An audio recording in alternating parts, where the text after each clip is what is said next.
نعم.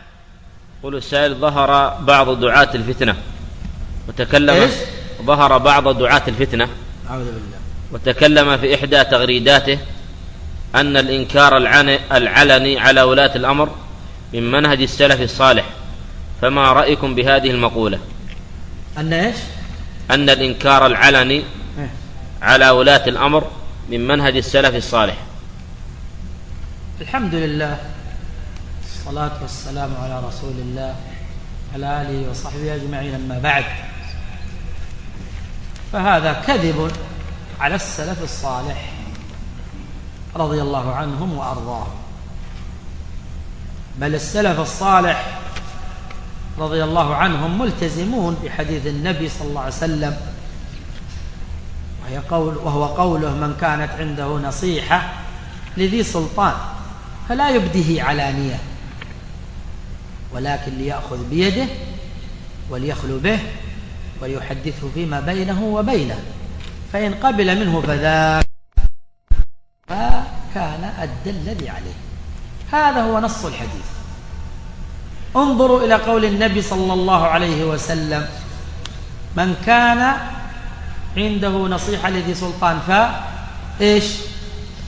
فلا يبديه علانية. تعرفون حينئذ مصداق هذه المقالة من كذبها.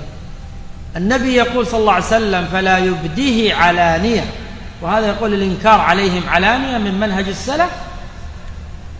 معناه أن السلف الصالح رضي الله عنهم كانوا على خلاف قول النبي صلى الله عليه وسلم، وكفى بهذا شنعة وعيبا وذما للسلف الصالح، حاشاهم رضي الله عنهم وأرضاهم.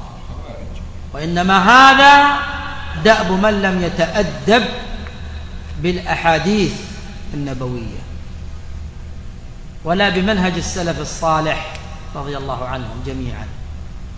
بل هذا الحديث الذي سمعتم قبل قليل جاء في بعض ألفاظه: فإن كان يسمع منك.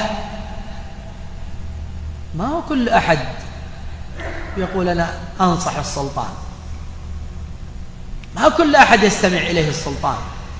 السلطان يسمع من العلماء، ويسمع من الوزراء، ويسمع من الأمراء، ويسمع من وجهاء الناس الصالحين ذوي الكرم والفضل والمروءة، أصحاب الخبرة والتجربة. ما هو كل واحد يقول أنا أنصح للسلطان. إذا كان يقبل منك فأته ولا تبده علانية. وهؤلاء قد يتمسكون بأحاديث فيها الإنكار العلني على الأمراء، مثل ما جرى من أبي سعيد مع مروان رضي الله تعالى عنه، أبو سعيد الخدري، حينما قدم الخطبة على الصلاة في العيد فجبذه، قال: لا، الصلاة ثم الخطبة. قال: قد ذهب ما هنالك. فقال: أما هذا فقد أدى الذي عليه. هذا واحد. النص الثاني: أفضل الجهاد كلمة حق عند سلطان جائر. ونحن نقول بالحديث هذا ونقول بالحديث هذا. قلت: تفضل الله يعينك، تعال عند السلطان إذا طلع على المنبر وجره بثوبه ولا ببشته، جره وقل له هات كذا.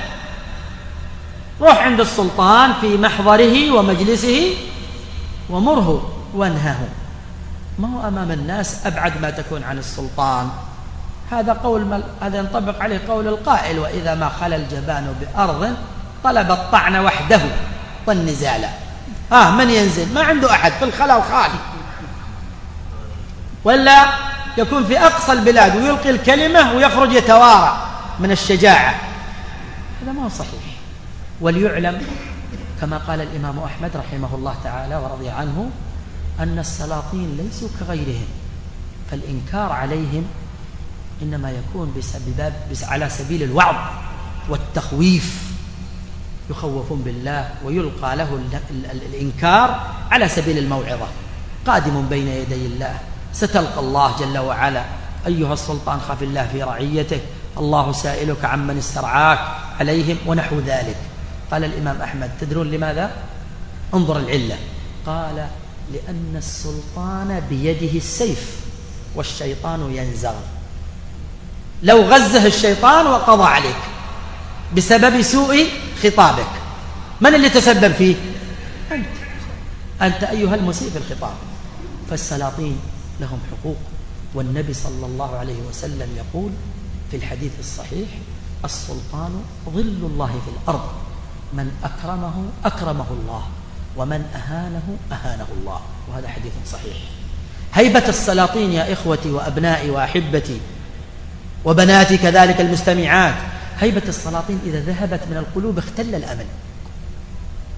كل واحد يفعل ما يشاء فيضطرب الأمن وتعيش البلاد فوضى. ولا أحتاج إلى كثير من الكلام في هذه النقطة. نحن نرى ونشاهد ما حل ببعض بلدان المسلمين ممن جاورنا. أسأل الله جل وعلا أن يصرف عن بلدنا هذا كل سوء وبلاء، وأن يرفع البلاء والسوء الذي نزل ببلدان إخواننا المسلمين، وأن يؤمننا في أوطاننا، وأن يصلح أحوالنا وأحوال أمرائنا وولاة أمرنا، إنه جواد كريم. وصلى الله وسلم وبارك على عبده ورسوله نبينا محمد وعلى آله وأصحابه وأتباعه.